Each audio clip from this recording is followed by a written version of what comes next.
Hello आप सभी को वेरी वेरी वेलकम। तो आज हम पढ़ेंगे एनाटमी का फर्स्ट चैप्टर। हम बीडीसी बुक से पढ़ेंगे और ये बुक काफ़ी अच्छी है। एग्ज़ाम पॉइंट ऑफ व्यू से भी, जो भी आपकी यूनिवर्सिटी एग्ज़ाम्स होंगे, कॉम्पिटिटिव पॉइंट ऑफ व्यू से भी, और एक कंसेप्ट बिल्डिंग के लिए भी एक काफ़ी अच्छी बुक है। तो सबसे पहला चैप्टर काफ़ी शॉर्ट एंड कंसाइज है, ज़्यादा चीज़ें नहीं है, जो सिर्फ एक इंट्रोडक्शन है। ठीक है, इंट्रोडक्शन चैप्टर है। अभी हम फर्स्ट पार्ट पढ़ रहे हैं बीडीसी का, जो कि अपर लिम्ब है। ठीक है, तो अपर लिम्ब के पार्ट्स क्या क्या होते हैं? ठीक है, अपर लिम्ब के बेसिकली 4 पार्ट्स होते हैं।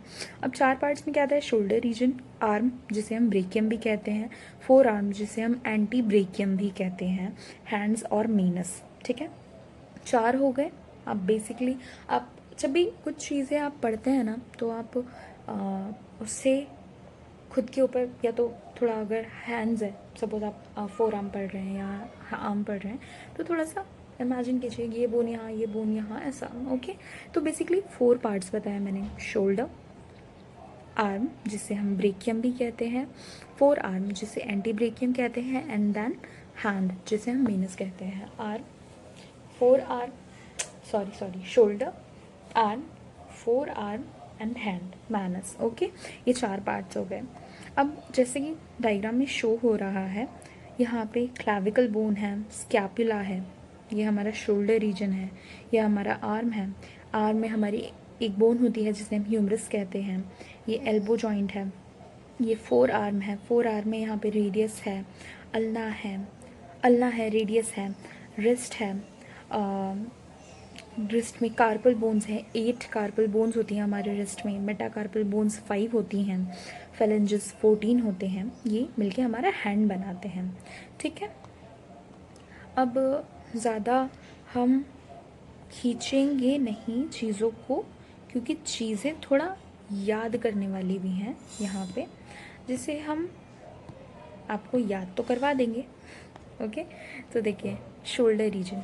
शोल्डर रीजन में क्या क्या है? शोल्डर रीजन के भी सब डिविजन है। एक पेक्टोरल रीजन जो कि फ्रंट में आता है, चेस्ट रीजन, एक्सिला या आर्मपिट। दूसरा रीजन स्कैपुलर रीजन जो कि बैक में आता है। ओके, यहाँ पे बोन्स कौन कौन सी होती हैं? क्लैविकल और स्कैपुला, 2 बोन्स होती हैं। 2 जॉइंट्स होते हैं, sternoclavicular joint, acromioclavicular joint. Sternoclavicular joint sternum और क्लैविकल के बीच में होगा। Acromioclavicular joint acromion process and clavicle के बीच में होगा। ठीक है, ये चीज़ें जो 2 नामों को जोड़ के बनाई जाती हैं, उन्हें सेपरेट करके पढ़ने की आदत डाली है, जिससे आपको पता लगेगा कि कुछ चीज़ें किस चीज़ों से मिलके बनी हैं। Okay, upper arm, upper arm जिसे हम ब्रेकियम भी कहते हैं, ये हमारा शोल्डर से लेकर एल्बो तक के होता है। यहाँ पे हमारी ह्यूमरस बोन होती है, यहाँ पे शोल्डर जॉइंट होता है, जिसे हम स्कैपुलो ह्यूमरल जॉइंट भी कहते हैं, स्कैपुलो ह्यूमरल जॉइंट। उसके बाद आता है हमारा फोर आर्म, जिसे हम एंटी ब्रेकियम भी कहते हैं। यहाँ पे हमारी 2 बोन्स हैं, रेडियस एंड अल्ना। यहाँ पे हमारा एल्बो जॉइंट बनता है, रेडियो अल्नर जॉइंट बनता है, रेडिया, रेडियस और अल्ना के बीच का जॉइंट। ठीक है, अब हैंड आता है। ठीक है, हैंड में हमारी 8 कार्पल्स होती हैं, जो हमारा रिस्ट बनाती हैं। उसके बाद ये रिस्ट जॉइंट बनता है। रिस्ट जॉइंट में भी रेडियो कार्पल जॉइंट होता है। उसके अलावा इंटर कार्पल जॉइंट्स होते हैं, जो कार्पल्स को आपस में जोड़ते हैं। ठीक है, उसके बाद हैंड प्रॉपर जिसमें मेटाकार्पस बोन्स होती हैं, 5 मेटाकार्पस बोन्स होती हैं। आपको सबके नाम बताए जाएंगे, और वो चीज़ आपको याद भी करनी है, और इम्पॉर्टेंट है एग्ज़ाम पॉइंट ऑफ व्यू से, प्रैक्टिकल पॉइंट ऑफ व्यू से, और हो सकता है आपने नीट के टाइम भी ये सारी चीज़ें पढ़ी भी हों। तो ज़्यादा हैक्टिक नहीं है, बहुत ईजी है, सब याद हो जाता है। कार्पो मेटाकार्पल जॉइंट बनता है यहाँ पे, यानी कार्पस और मेटाकार्पस के बीच का जॉइंट। इंटर मेटाकार्पल जॉइंट बनता है, यानी 2 मेटाकार्पल के बीच में जॉइंट बनता है। उसके जस्ट अ सेकेंड, हाँ, उसके अलावा 14 फेलेंजेस होते हैं। 14 फेलेंजेस कैसे? 2 फेलेंजेस, बाकी सब में 3 फेलेंजेस। ओके, 14 फेलेंजेस, इनमें मेटाकार्पस और फेलेंजेस के बीच में एक जॉइंट बनता है, मेटाकार्पो फेलेंजियल जॉइंट। और प्रॉक्सिमल से लेकर डिस्टल इंटरफेलेंजियल जॉइंट, यानी हर फेलेंजिस के बीच में भी एक जॉइंट है जिसे हम इंटरफेलेंजियल जॉइंट कहते हैं। ठीक है, तो ये सारी चीज़ें होगी बेसिक बेसिक। अब हमें इसमें इम्पॉर्टेंट क्या पढ़ना है, ये तो बेसिक चीज़ें हैं। ठीक है, बेसिकली आपके अपर आर्म का क्या काम होता है, कुछ भी चीज़ होल्ड करना, ग्रास्प करना, वेट उठाना, मूवमेंट होती हैं, प्रोनेशन, सुपेनेशन, सारी मूवमेंट्स के बारे में भी डिटेल लेक्चर डालूंगी। पहले आप ये इंट्रोडक्शन वीडियो ख़त्म करते हैं। ठीक है, बेसिकली इसमें बस इतना ही पढ़ना है, ज़्यादा कुछ पढ़ने का नहीं है।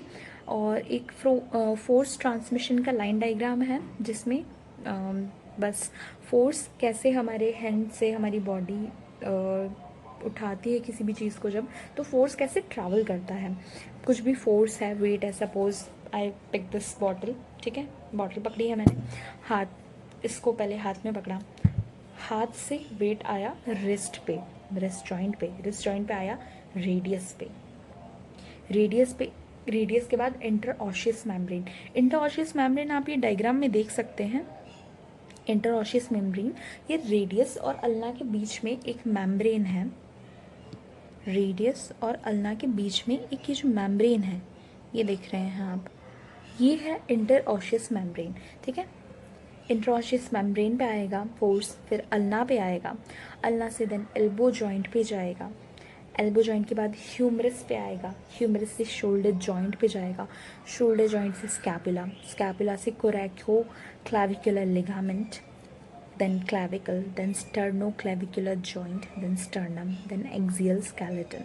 ठीक है, तो कोरेको क्लैविकुलर लिगामेंट कोरेकॉइड प्रोसेस और क्लैविकल के बीच में एक लिगामेंट होता है, उस पर स्टर्नोक्लैविकुलर जॉइंट यानी स्टर्नम और क्लैविकल के बीच में एक जॉइंट होता है उस पर। ओके, तो आप यहाँ पे देख सकते हैं कोरेको क्लैविकुलर लिगामेंट, स्कैपुला के कोरेकॉइड प्रोसेस और क्लैविकल के बीच में एक लिगामेंट होता है जिसे हम कोरेको क्लैविकुलर लिगामेंट कहते हैं। अब बस इसमें बस यही सब दे रखा है और ज़्यादा कुछ चीज़ें इसमें इम्पॉर्टेंट है नहीं, और यहाँ पे आपका चैप्टर ख़त्म भी होता है। ठीक है, ज़्यादा कुछ पढ़ने का इसमें है नहीं। अब हम मिलते हैं नेक्स्ट चैप्टर में, और तब तक के लिए बेसिक चीज़ें आप खुद से पढ़ते रहिए और मैं भी आपको पढ़ाऊँगी, और अच्छे से पढ़िए। मिलते हैं, टाटा बाय बाय।